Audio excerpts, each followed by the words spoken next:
여러분 안녕하세요. 오늘은 초원지대의 특징과 그 문화에 대해서 알아보겠습니다. 기후와 정치 네 번째 시간입니다. 기후와 식생은 인간 생존의 가장 중요한 배경임을 다시 한번 강조합니다. 계절풍 지역인 동아시아에서는 벼농사를 지으며 중앙집권제란 정치 형태가, 서아시아와 유럽은 밀 농사를 짓되 토지와 노예를 획득하기 위한 식민지 전쟁을 벌였습니다. 그래서 고대 사회의 특징을 노예제 사회라고 하죠.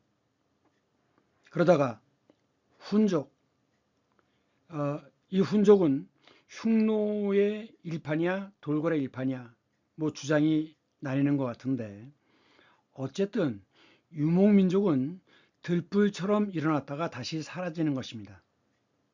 흉노는 문자가 없어서 기록을 확인할 수가 없지만 결국 흉노의 일파가 다시 세운 것이 돌고림으로, 후는 자신들의 정체성을 흉노에서부터 온 것이라고 본 것이 아닐까라고 생각합니다. 농사가 불가능한 초원지대에서는 유목생활을 하다가 식량이 부족하면 농경 지역을 약탈하는 부족 중심의 정치 형태가 만들어집니다. 이 유목민족에게는 부족 중심의 정치 형태가 중요하기 때문에 이것은 튀르키예 이슬람 사원에 있는 캘리그라프입니다. 서예죠. 그런데 이 서예들의 특징들을 보면은 위에 이렇게 쭉쭉 올라가는 깃대들이 있어요. 그래서 이것이 평화를 상징한다고 합니다. 즉 무슨 얘기냐, 부족 나름대로의 자치권을, 그리고 옆으로는 협력을 중요시한다는 거죠. 즉 부족의 깃발이 존재한다는 것은 결국 부족 간의 평화를 의미한다라고 해석을 합니다. 우선 유목과 이목의 차이를 구분해야 합니다. 둘 다 목초지를 따라서 이동한다는 것은 같지만 유목은 수평으로 이동하는 것입니다. 그거에 비해서 이목은 수직으로 이동하는 겁니다. 예를 들면 알프스 같은 경우에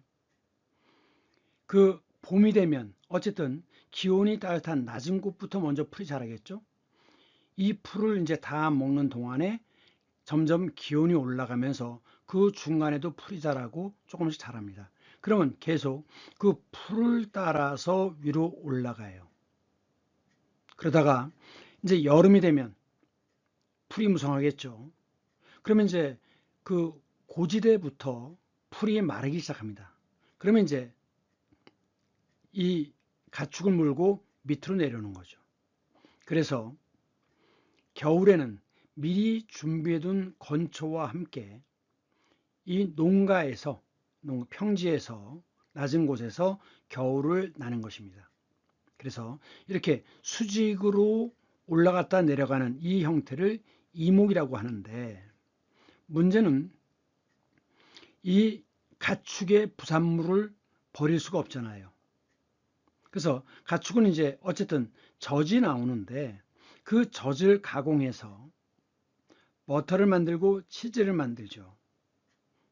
그런데 이 버터와 치즈를 가공할 장소가 필요하기 때문에 그 알프스 중턱에는, 꼭대기에는 이런 작은 오두막이 있다고 합니다.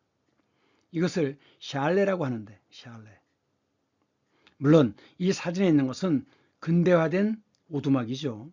이렇게 좋은 형태가 아닙니다. 어쨌든 그래가지고 그 젖을 가공해서, 젖은 오래 보관할 수가 없잖아요.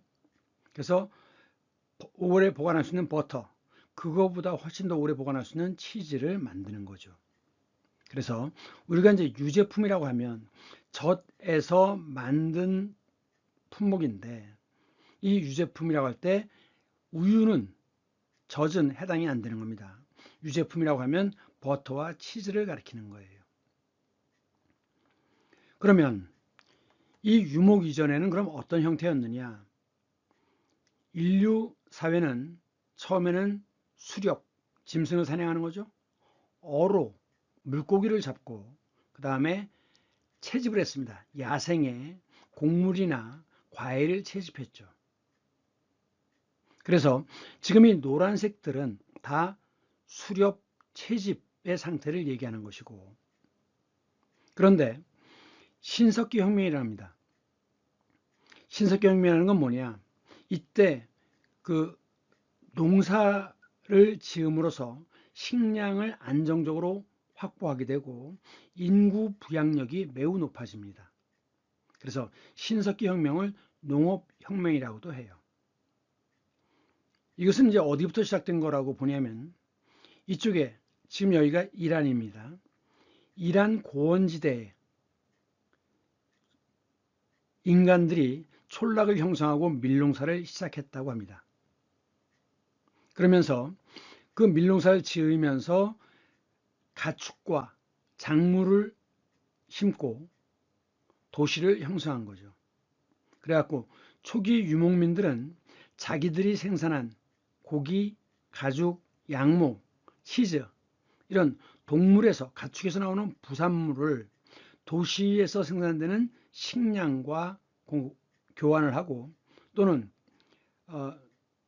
소치레든가 이런 생활용품 등과도 교환하면서 도시와 즉 농경지대와 유목민들이 공생관계를 이루었던 것입니다.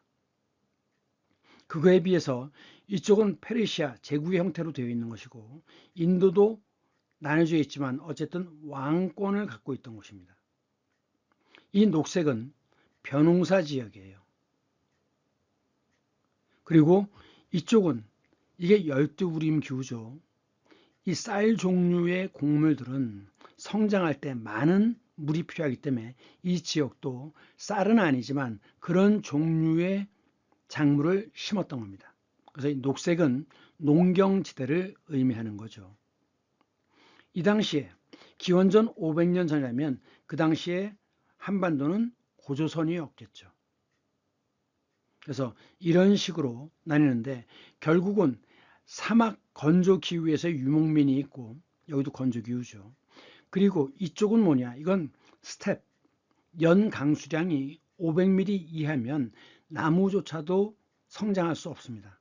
그래서 이쪽 만주부터 시작해서 지금의 우크라이나 지방까지 여기가 초원지대입니다.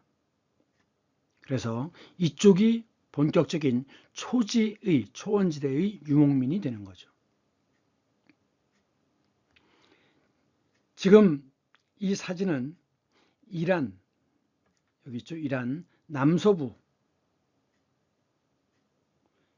유목민들의 거주지입니다. 공동거주지죠. 그리고 이렇게 가축을 방목하고 있습니다. 이 유목민들은 특징이 하늘이 있고 땅이 있고 풀이 있으면 그곳이 나의 고향이다. 그런데 이 농경민족과의 차이는 뭐냐? 만약 가축들이 한꺼번에 다 몰려 있으면 그 근처에 풀은 완전히 바닥이 나겠죠? 그럼 가축들이 먹을 풀이 없어서 굶어 죽고 그러면 그 가축을 키우는 인간도 먹을 것이 없어서 죽을 수밖에 없습니다. 그렇기 때문에 이 유목민족들은 뭉치면 죽고 흩어져야 산답니다. 그거에 비해서 벼농사 지역에서는 한꺼번에 많은 노동력이 필요하죠. 집약농법을 합니다. 그렇기 때문에 이 농경민족, 특히 벼농사 지역에서는 뭉쳐야 산다, 흩어지면 죽는다라는 전통이 있습니다.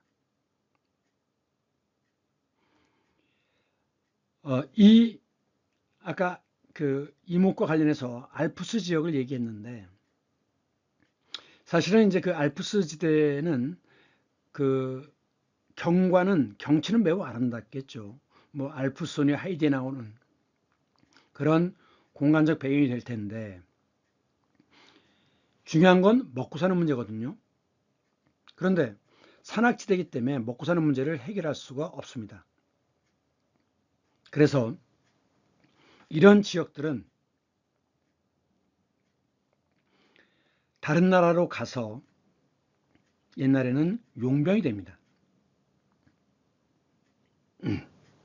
그래서 이 스위스 사람들은, 남자들은 교황청에 가서 용병으로 활약을 했습니다. 그래갖고 나중에 루터교를 비롯한 개신교 용병들이 베드로 교회를 성당을 쳐들어오거든요. 그래서 이제 교황이 도망가면서 그 스위스 용병들에게도 피하라고 권했지만 이들은 모두 베드로 성당에서 전사했습니다. 왜냐하면 만일 우리가 이 위험을 회피하면 앞으로 이 어느 나라도 우리를 비겁한 사람들이라고 생각해서 용병으로 쓰지 않을 것이다.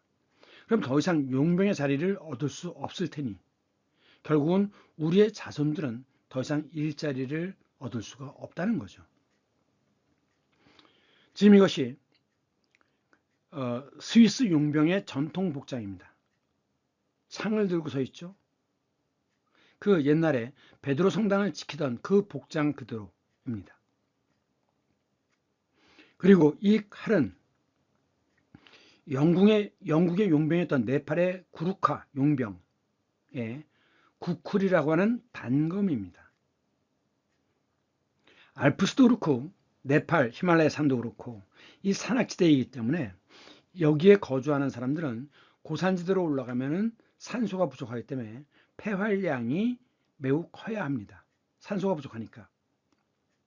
그리고 산소를 골라내는 폐의 기능도 매우 뛰어나야 합니다. 그러면서 산을 왔다 갔다 하니까 당연히 사슴, 팔다리는 가늘지만 굉장히 높게 뛰고 날렵하죠. 그것처럼 이 스위스 사람이나 네팔 사람들은, 산악지대 사람들은 매우 날렵합니다. 그리고 생존의 문제가 걸려 있기 때문에 결사적이죠.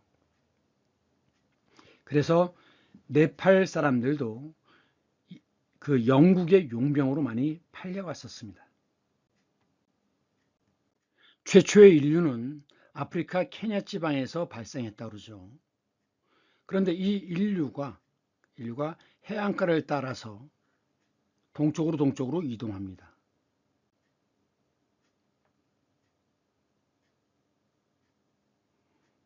그래서 말레이시아를 거쳐서 인도네시아로 해서 호주까지 넘어간다 그러죠. 그러다가 제2차 이동 시기가 오는데 이들은 이쪽으로 이동해 가지고 중앙아시아로 온다고 합니다.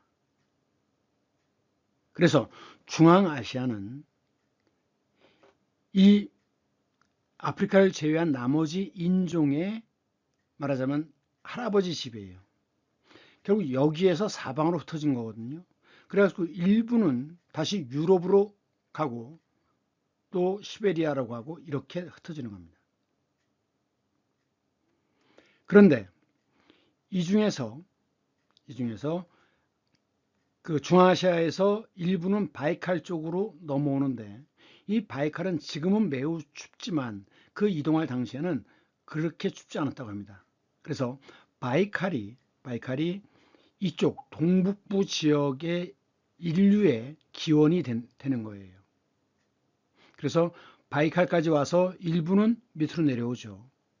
그래서 만줄에서 한반도로 내려오고 일부는 계속 오른쪽으로 넘어서 알래스카를 넘어갔고, 그런데 그 당시엔 빙하 시대였기 때문에 알래스카에서 얼음에 갇히게 됩니다.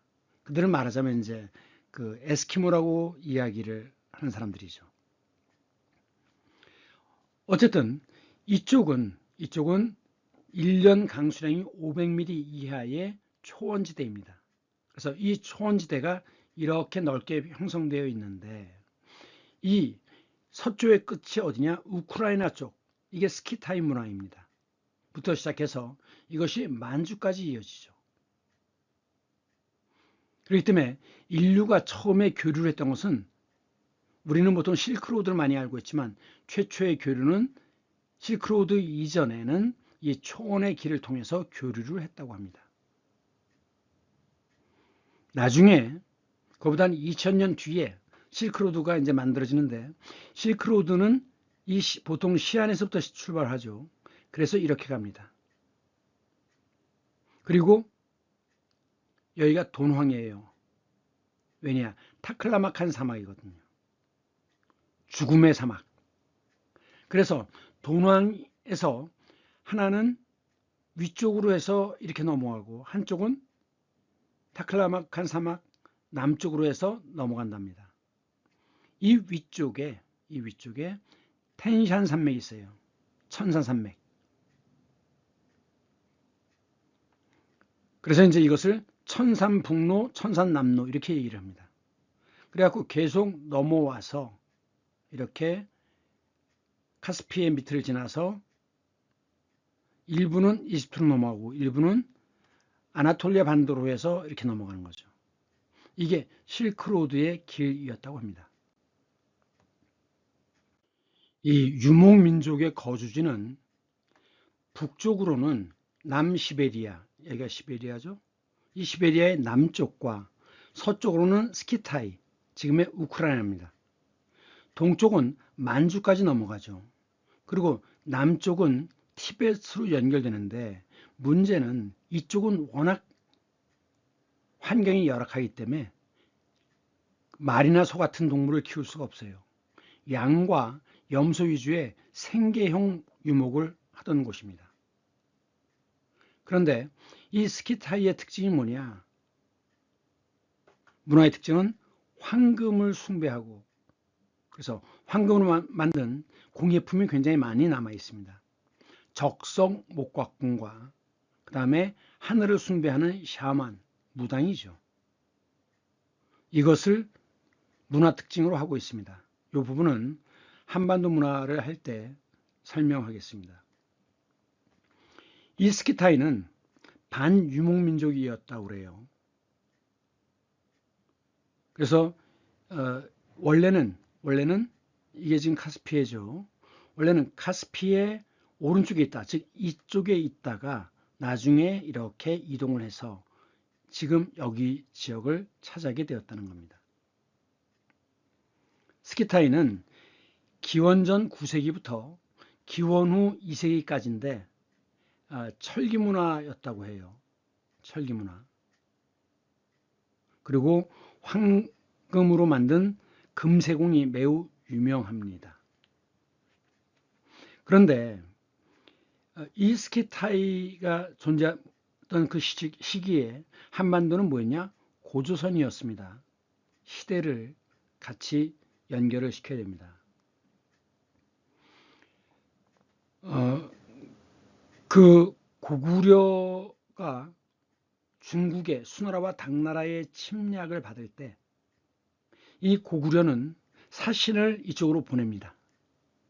그래서 중국의 뒤를 쳐달라고 요청을 하는 거죠.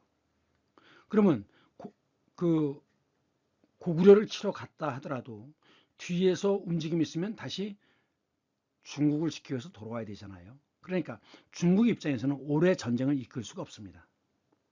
그렇기 때문에 이 고조선뿐만 아니라 고구려까지도 계속 이 초원의 유목민족과 유대관계가 있었다는 거죠. 그런데 스키타이가 철기 문화를 지니고 있다고 했는데 그 전에 훨씬 전에 히타이트를 좀 봐야 됩니다.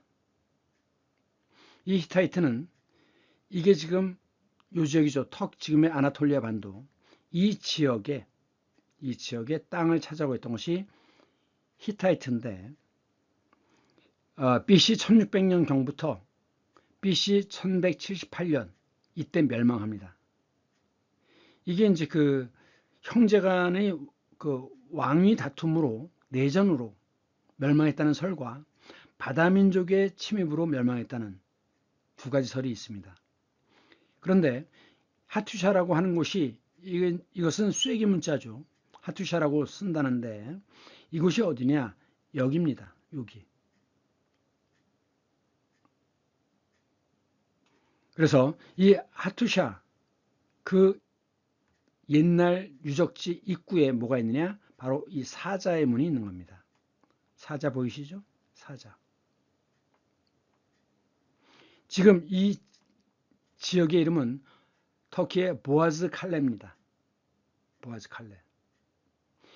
물론 이 스키타이는 유목민족은 아니지만 이 당시 스키타이와 연결되어 있는 히타이트, 그 문명의 상호 영향 관계로 볼 때는 왜 철기 문화를 갖고 있으니까 이 시작은 히타이트였다라는 점 때문에 히타이트를 좀 알아야 된다고 생각합니다. 그런데 이 히타이트는 또 유명한 게 뭐냐? 이집트와 전쟁을 벌이죠. 그것은 다음 장에서 설명할 텐데 어쨌든 이때 이제 그 히타이트와 이집트 사이에 15년간 계속 전쟁을 벌입니다. 그러다 서로 지쳐가지고 평화조약을 맺게 돼요.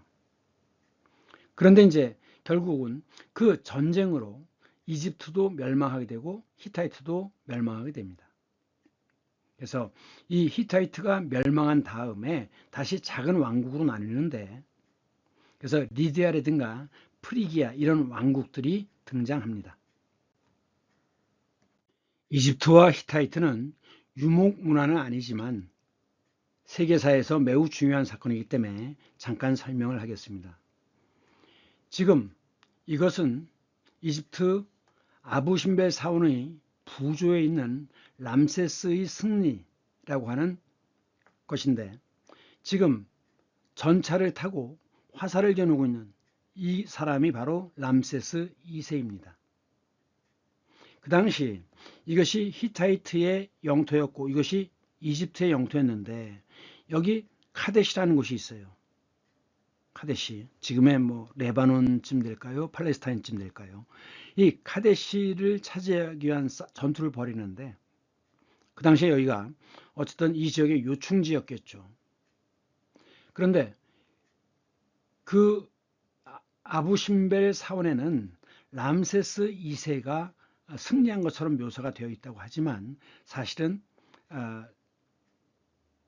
그 히타이트에게 상당히 여러 차례 패배한 거로 그래서 할 수 없이 이 람세스는 자기의 딸을 히타이트 왕에게 시집 보내고 평화조약을 맺은 것인데 이것이 바로 카데시, 여기가 카데시라고 그랬죠?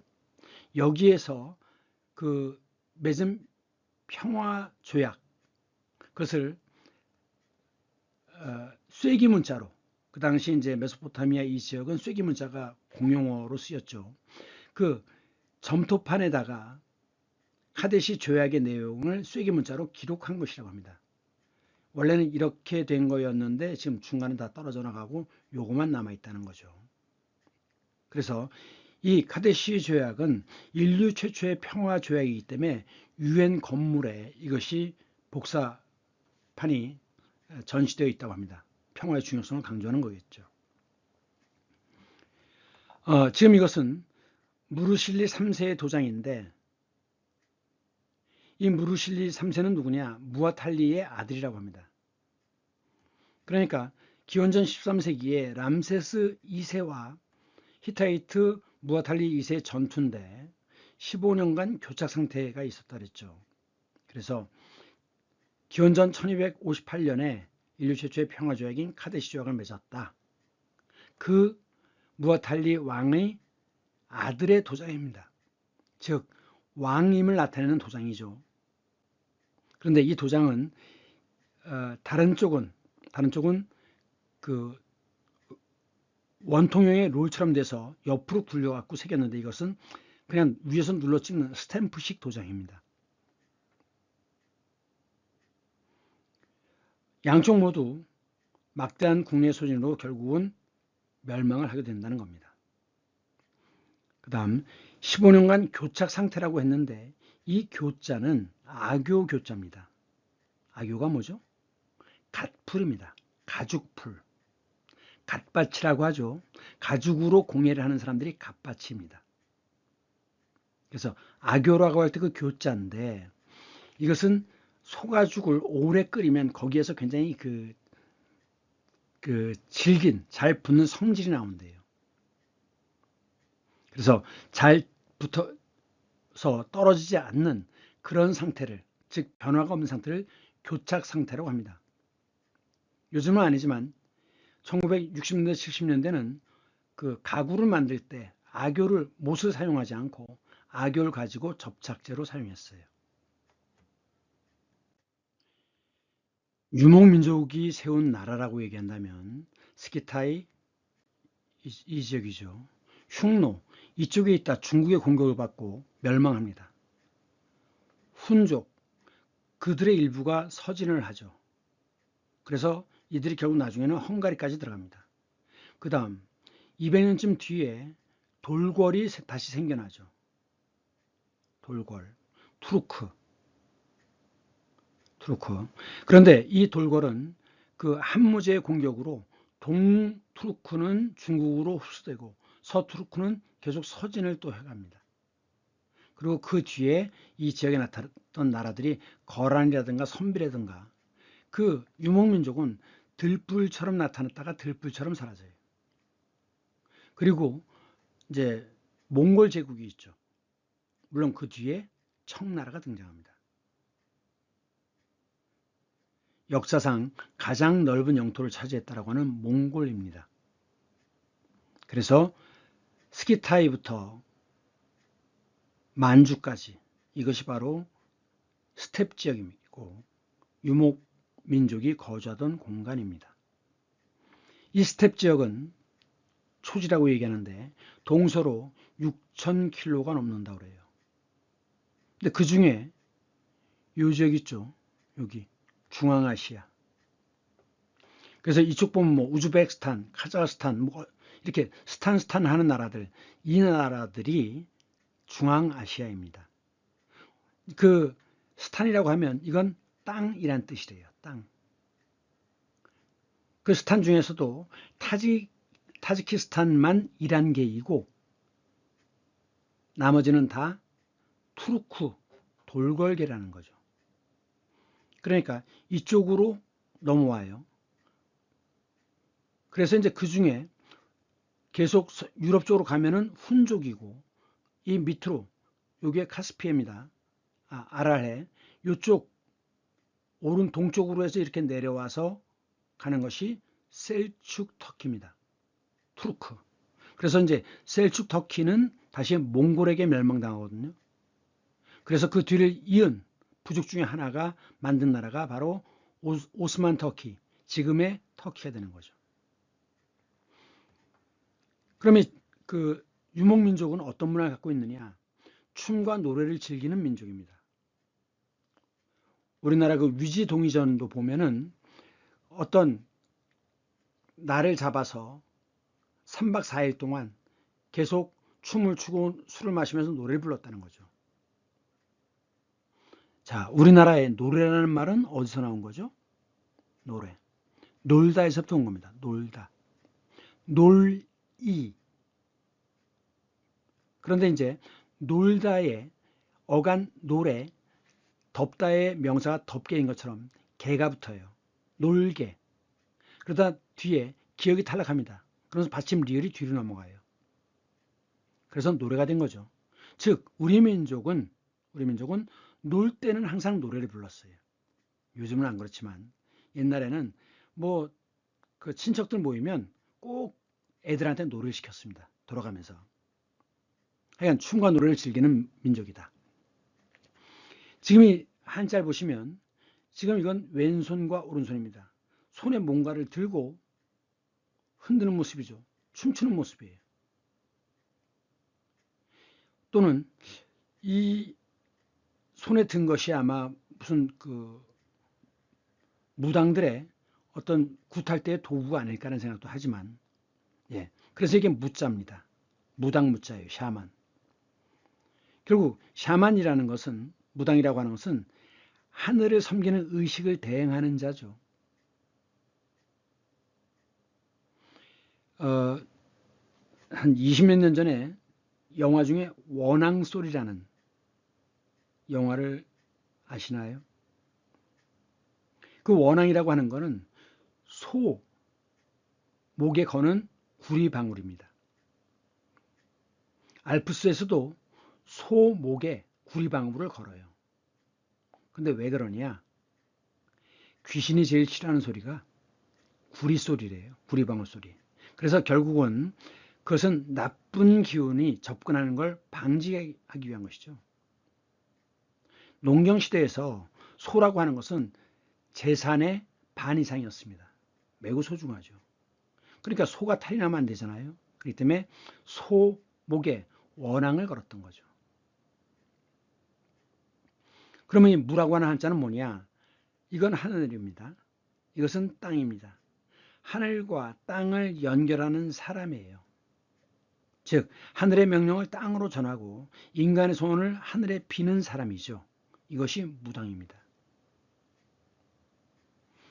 그래서 이 샤만, 무당은 온갖 정령들, 새, 동물, 온갖 정령들의 정령들과 소통을 하고, 그래서 그 자연계의 정령과 소통을 하면서 치유와 치료를 하고 예언을 하고 점수를 치고 공동체 의식을 주관하는 자가 바로 무당입니다. 그런데 이 샤만은 열악한 자연 환경 속에서 고립된 부족에게 흔한 거래요.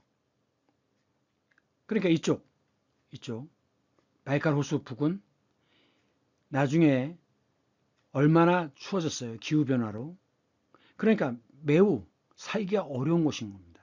이럴수록 고통이 심할수록 사람이 부족할수록 샤만이 존재한다는 거죠. 지금 이 사진은 몽골 지역, 자 초원지대 보이시죠? 몽골의 샤만입니다. 이것은 우리나라의 무당이죠. 샤만. 지금 입고 있는 빨간 옷은 금부도사의 옷입니다. 금부도사가 누굽니까? 금부도사란 왕명을 직접 수행하는 사람이죠. 그러니까 금부도사하면 왕명을 집행하는 사람이기 때문에 벌벌 떱니다. 그러니까 귀신한테 어떻게 하는 거예요? 겁먹고 나한테 고분고분해라 이런 겁니다. 그런데 이 무당은 섬기는 신들이 종류가 여럿이 있죠. 무당마다 섬기는 신이 다르다고 하는데 이것은 장창을 들고 있는 거 보니까 아마 관우를 이렇게 그린 것 같아요. 이것은 산신령이고 이것은 최영입니다. 그러니까 이 섬기는 신들을 보면 뭔가 억울한 일을 당했던 인물들이 바로 무당이 섬기는 신이 되는 경우가 많이 있습니다. 그러면서 이 유목문화에서는 황금을 숭배하죠. 그래서 황금 금세공이 발달되어 있고 또 이 유목문화에서는 새를 섬깁니다. 그래서 신라 때 그 소도에 들어가면 죄인이라 하더라도 잡아내지 못했다라고 하는데 이 소도가 뭐냐? 지금의 소떼가 아닐까? 그래서 이것은 바로 제사장이 관할하는 공간이라고 봅니다. 그런데 이 유목문화의 특징은 뭐냐? 핏줄보다는 능력을 중요시해요. 능력을. 그리고 부족 간의 합의를 중시합니다. 아까 터키의 칼리그라프, 이게 다 깃발이라고 그랬죠? 그래서 깃발들이 이렇게 쭉 서 있는 건 뭐냐? 부족 간의 평화를 의미한다. 그래서 만일 합의가 이루어지지 않으면 부족 간의 전투가 벌어집니다. 이것은 유목문화는 아니지만 히타이트에 있는 그 점을 칠 때 의식을 행할 때 사용하는 그 청동기로 만든 제례용품이고 이게 지금 술록처럼 보이지 않습니까? 이렇게 유목과 관련 있는 부분들은 어쨌든 히타이트도 그 당시 유목문화의 영향을 조금 받았을 테니까. 그리고 이들은 요건 뭐냐면 은으로 상감된 숫사슴인데 상감이라는 건 뭐냐면 여기를 이렇게 파고서 그 파낸 자리에 그 금속을 메꾸는 겁니다. 지금 은으로 메웠기 때문에 은상감이라고 얘기해요. 상감청자라는 게 있습니다. 상감마마의 상감이 아니에요. 그래서 이 유목문화에서는 숫사슴을 섬기는 남성신의 상징으로 보십니다. 예, 유목민족은 어떻게 먹고 사느냐? 어쨌든 가장 중요한 전제는 하늘이 있고 땅이 있고 말이 있으면 그것이 고향이다. 즉 풀을 찾아서 이동하는 거죠. 근데 이 풀만 자란다는 얘기, 나무가 자랄 수 없다는 얘기는 결국은 그 유목하는 그 가축에게서 모든 것을 얻는 식생활이어야 되는 거죠. 그래서 평소에는 유제품과 고기로. 그런데 어쨌든 탄수화물이 필요하잖아요. 탄수화물이 바로 에너지니까. 그래서 부족한 곡식은 어떻게 하느냐? 교역을 하거나 아니면 농경 지역에서 추수가 끝난 다음에 쳐들어갑니다. 그러면 이제 이걸 오래 보관해야 되잖아요. 쌀을 오래 보관할 수 없죠. 수분이 있기 때문에 오래 지나면 썩습니다. 그러니까 가루 형태로 보관해요. 그러면서 피는 건조기후이기 때문에 물을 구하기가 어렵죠. 그래서 동물의 피는 소중한 수분 공급원이고 비타민과 무기질을 보충합니다. 그렇기 때문에 그 알래스카에서는 고래라든가 이런 걸 사냥해갖고 그 피를, 생피를 먹잖아요. 왜? 거기는 비타민을 얻을 수 있는 채소가 자랄 수가 없잖아요. 그러니까 그 고래의 피에서 비타민을 얻는 수밖에 없습니다. 그런데 그 가축을 도살하면 피냄새를 맡고 맹수가 찾아오겠죠. 그래서 바닥에 피를 흘리지 말라는 터부가 있는 겁니다. 금지하고 기는 꺼린다는 뜻이에요. 꺼리다. 이슬람 지역에서는 그 물을 쉽게 구할 수 있는 경우에는 피를 흘리는 게 그렇게 문제가 되지 않죠. 씻어내면 되니까. 그래서 이슬람 지역에서는 기도를 한 다음에 도살해서 피를 전부 뺀답니다. 이렇게 됐을 때 기도한 다음에 의식을 행한 다음에 피를 전부 빼내서 고기만 먹는 걸 할랄이라고 합니다. 할랄. 할랄은 깨끗한이라는 뜻이에요. 근데 돼지고기는 넌 할랄이죠. 무슬림들은 돼지고기를 먹지 않죠. 그런데 왜 그러면 이 무슬림 지역에서는 돼지고기가 금기냐? 돼지는 그 건조기후 같은 경우에는 그 돼지는 목욕하는 걸 좋아한대요. 물웅덩이에서 목욕하는 거. 그래서 물을 두고 인간과 경쟁하기 때문에 돼지를 키우면 안 되죠. 그러면서 잔치에 갔을 때 탈이 나면 보통 잔치집에서 먹은 돼지고기 때문인 경우가 많습니다. 쉽게 상해요. 그렇기 때문에 돼지고기를 금지시킨 게 아닌가라고 생각하는 겁니다. 그 다음 동물 젖을 담을 용기에 염은 소금 염자죠. 전 세계에 생산되는 소금은 3분의 1 정도는 천일염, 즉 바닷물을 이제 증류시켜서 만든 소금이지만 3분의 2는 옛날에 바다였던 곳에 소금 성분이 바위로 뭉쳐 있는 것, 그것이 암염이죠. 그래서 전 세계 3분의 2는 암염이라고 합니다. 그래서 이 암염을 넣어서 흔들면 치즈가 되고 그리고 말젓을 이용해서 요구르트를 만들어 먹는다고 합니다. 이쪽은 당연히 건조기후이기 때문에 나무가 거의 드물죠. 연료가 부족하기 때문에 직화구이 대신 돌을 달궈서 솥에 넣어서 익히는 허르헉, 이게 허르헉입니다. 지금 고기를 넣고 감자 이런 걸 넣고 야채를 넣고 익히는 거죠.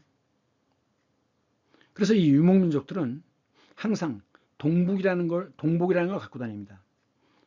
동은 굴이고 복은 솥, 항아리예요. 그러니까 구리로 만든 항아리를 늘 말 뒤에 싣고 다닙니다. 말 한 장에 싣고 다녀요.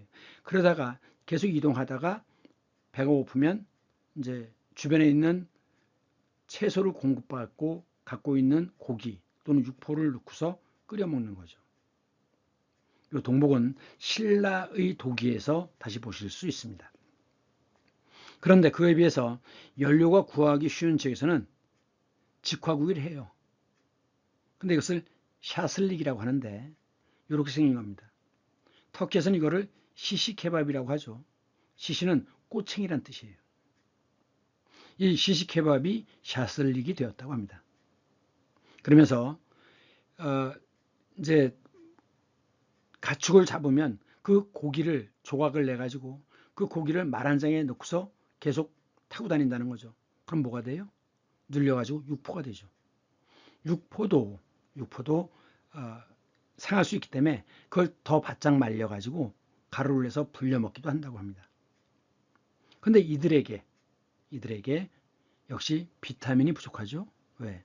비타민은 채소에서, 식물에서 나오는 거니까. 그래서 이들은 티벳 같은 경우에는 찻잎에 말젓을 넣고 그래서 끓여서 식물성 영양소를 섭취한다라고 합니다. 그러면 훈족과 흉노에 대해서 보겠습니다. BC 3세기부터 AD 1세기까지 지금의 몽골 지방의 유목민족인데 원래 중국은 자기들이 문명의 중심이라고 주장했죠. 그래서 중화민족이라고 할 때 이 화는 문화, 문명을 의미합니다. 그런데 전설상에 하나라가 있었어요. 은나라까지는 발굴이 됐지만 아직 하나라는 발굴이 안 됐습니다. 그러니까 전설상에는 하은주가 있다라는 거죠. 이 주나라부터가 중국의 민족이고 이 은나라까지는 동이족이라고 봅니다. 동이족. 하은주 시대가 있고 그 뒤에 춘추 시대가 있고 전국 시대가 있죠. 춘추 시대라는 건 어쨌든 그 천자를 인정하던 시대고 전국 시대는 천자 자체가 없는 겁니다. 그것을 최초로 통일시킨 진나라 그리고 그 뒤에 한나라가 이어지는데 이 흉노는 동방 최초의 유목국가입니다. 문자가 없기 때문에 그들이 어떻게 살았는지 어디로 갔는지는 알 수가 없죠. 그래서 이들을 막기 위해서 진시황이 만리장성을 쌓기 시작한 겁니다. 한나라는 그 한나라 유방이 이 흉노에게 막대한 조공을 바쳤죠. 왜? 유목민족은 전투력이 매우 강하거든요. 기동력도 뛰어나고. 그런데 이 흉노는 내분과 한무제의 공격으로 멸망하고 그래서 남은 부족들은 천천히 서진을 합니다. 그래서 그들이 이쪽으로 계속 서진해서 오는 거예요. 그래서 그들이 이쪽으로 오니까 이쪽에 있던 서고트족이 이주를 합니다. 그러면서 게르만 민족의 대이동이 시작되는 거죠. 그러니까 유목민족인데 상당한 전투력을 갖고 있기 때문에 이들은 공포의 대상이었죠. 훈족은 동유럽 유목민족, 그러니까 스키타이계가 되겠죠. 내분을 아끼는 틈을 타서 그들도 병합합니다. 훈족은 갑옷 이런 거 입지 않습니다. 경무장한 기마궁수예요. 그래서 민첩한 이동을 위해서 흉갑, 그러니까 가슴만 가리는, 심장만 가리는 갑옷입니다. 흉갑만 착용했죠. 그래갖고 적진에 근접해서 화살을 퍼붓고 그럼 쫓아올 거 아닙니까? 그러면 뒤로 돌아서 화살을 쏘는데 여기서 등자가 중요합니다. 자, 지금 이거 고구려 벽화에 나오는 거죠. 지금 발에 걸고 있는 거 이것이 뭐예요? 이게 등자입니다. 그러니까 최초로 말 한 장을 만든 것은 스키타이라고 그래요.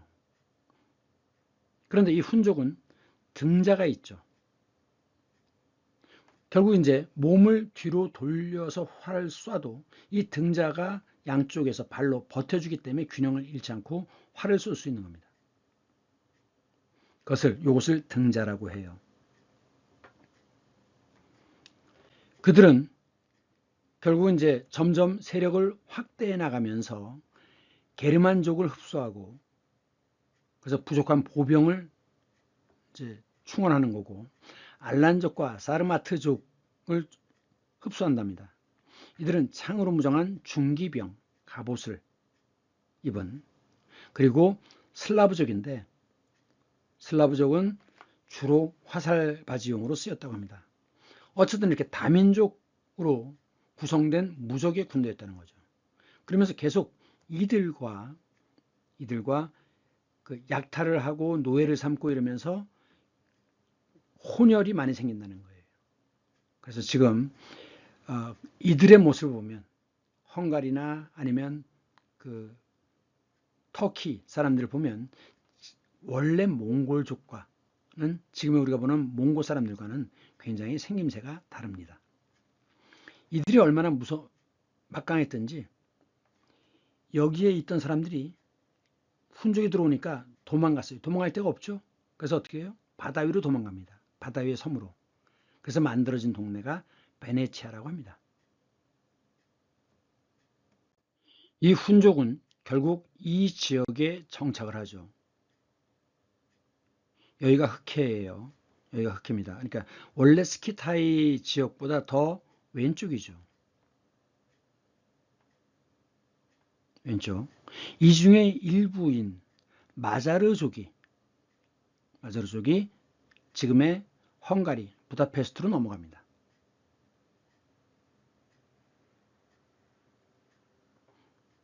자, 그러면 기존에 있던 이 지역에 있던 소고트는 쫓겨나서 어디로 가느냐? 이태리로 넘어갑니다. 이태리 북부로. 그래갖고 라벤나로 들어가요. 라벤나. 그러면서 이 서로마는 매우 국력이 약해졌기 때문에 할 수 없이 이 소고트와 타협을 합니다. 그래가지고 그 황제가 자기 여동생을 소고트 왕과 결혼을 시켜요. 자, 우선 고트라고 하는 것은 이렇게 쓰는데 이거의 형용사는 고딕이죠. 고딕이라는 게 뭡니까? 뾰족뾰족 이상한 거예요. 이런 형태가 이태리에는 없거든요. 그 전에 이태리는 건물이 이런 식의 구조입니다. 이게 갈라플라치티아 영묘인데 영묘라고 할 때 신령스러운 묘라는 건 사당이죠. 무덤입니다. 이렇게 생긴 거예요. 그런데 고딕은 이게 아마 유목민족이기 때문에 장대를 높이 세워서 천정을 높이는 것에서 온 거라고 하는데 이렇게 뾰족뾰족한 첨탑형이 됩니다. 이런 것을 고딕 양식이라고 그러죠. 고딕 양식.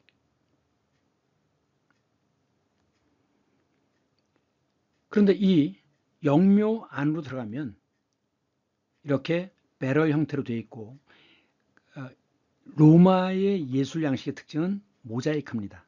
색깔이 있는 돌을 네모나게 쪼개서 붙이는 거예요. 모자이크입니다. 특이한 것은 이 파란색이 청금석 같아요. 아주 형광빛이 나는, 그래서 매우 신비한 색입니다. 그런데 지금 여기 보시면 옛날엔 전기가 없잖아요. 그러니까 이 건물 안에 들어가면 어둡지 않겠습니까? 그래서 고딕식은 뭐냐? 창문을 높여서 지붕을 높여가지고 창으로 빛이 들어오게 하는 것이 고딕 양식입니다. 근데 여기는 그런 게 없죠. 창이 없어요. 그래서 뭘 사용했느냐? 오닉스를 사용했습니다. 오닉스라고 아세요?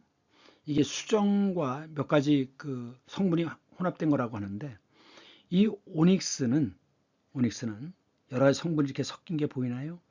이 오닉스를 얇게 자르면 이 오닉스는 반투명체라고 합니다. 외부의 빛이 안으로 어느 정도 들어와요. 그래서 지금은 이걸 안 쓰지만 한 50년 전에는 이 오닉스를 가지고 안방에 그 은은한 분위기를 만들기 위해서 그 전등 갓으로도 사용했습니다. 이게 오닉스입니다.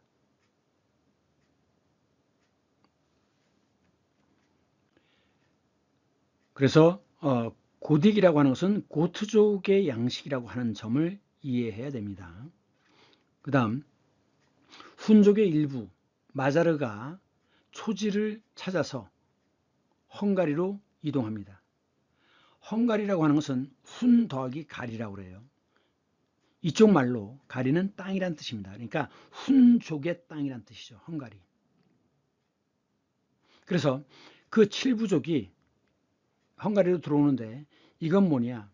부다페스트 영웅광장에 있는 7부족장의 동상입니다. 그리고 그 부다페스트 왕궁에 가면 왕궁 들어가는 입구에 금반지를 문 새가 있어요. 이 새가 트롤이라고 하는데 금과 새라고 하는 것은 바로 유목문화의 특징이라고 그랬죠. 이것은 한반도 문화에서 다시 설명하겠습니다. 그런데 이 훈이 유럽 사람들한테는 훈이라는 건 공포의 대상이죠. 그래갖고 훈족의 왕 아틸라의 그림인데 부조죠. 그런데 그 당시 이 유럽에서는 아틸라가 온다 그러면 울던 아이도 울음을 뚝 그쳤다고 합니다. 1950년대 60년대에 애들이 울면 어른들이 뭐라 하냐면 순사 온다 하면 울음을 뚝 그쳤어요. 그 순사는 일제시대 때 일본 순사죠. 무서움과 두려움의 대상이었습니다. 자, 그런데 이 흉노가 계속 서진을 해서 카스피를 지나고 흑해를 지나서 왼쪽으로 계속 이동해서 헝가리까지 들어갔는데 한 200년쯤 뒤에 역시 투르크, 돌궐도 멸망하죠. 그들 역시 계속 초지를 따라서 왔지 않겠습니까? 그래서 중앙아시아까지 와서 그들 중에 일부가 밑으로 내려갑니다. 아랄의 동쪽으로 내려가서 이렇게 넘어가요. 이것이 바로 터키, 투르크가 됩니다. 자, 아랄해, 중앙아시아에서 아랄해 오른쪽으로 해서 이쪽으로 빠져나간 것이 셀죽 터키입니다. 지금 이게 터키인데 터키 서부입니다. 여기에 지금도 셀축이라고 하는 도시 이름이 있어요. 이 지역이 셀축 터키의 영토였습니다. 그래서 이 셀축 거기에 왼쪽은 에페소고 에페소 유적지죠. 오른쪽은 산봉우리가 하나 있는데 이 위에 성이 하나 있습니다. 이것이 셀축 성입니다. 그 밑에 요것은 요한교회예요. 요한교회. 기독교가 되고 난 다음이겠죠. 그리고 그 밑에는 아르테미스 신전이 있는 겁니다. 다음 오스만 터키라고 하면 보통 이제 초생딸 하나 이렇게 있지만 옛날의 국기는 이슬람의 상징인 초승달이 3개가 있는 것이었습니다. 그러면 왼쪽 건 뭘 의미하느냐? 이슬람교에서 칼리프라는 건 종교 지도자를 가리키는 거예요. 또는 이제 술탄이라고도 하는데 결국 칼리프라는 것은 이슬람의 성지인 메카와 메디나를 지배하는 자란 뜻입니다. 그리고 이것은 뭐냐? 로마 제국 황제를 상징한대요. 그러니까 오스만 터키는 자기들이 옛날 로마의 정통성을 계승한 나라다 이렇게 얘기하는 거죠. 그 다음 이건 뭐냐? 초원, 노마드, 유목이죠. 초원의 지배자란 뜻이래요. 그래서 이 밑에 이런 해설이 붙어 있답니다. 용맹한 술탄이시자 평화를 주시는 칸, 법을 주시는 술탄이자 칸이신 술레이만. 술레이만은 지혜란 뜻입니다. 술레이만. 이게 그 유대에서는 이 슐레이만을 솔로몬이라고 하죠. 솔로몬. 슐레이만. 그 다음 파티흐. 이게 이제 터키 하면 많이 볼 수 있는 낱말인데 정복자란 뜻입니다. 정복자 술탄이자 칸이신 메흐메드.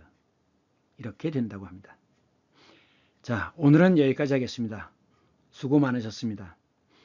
이 한국문화는 매월 첫 번째 월요일에 업로드 되니 참고하시기 바랍니다. 감사합니다.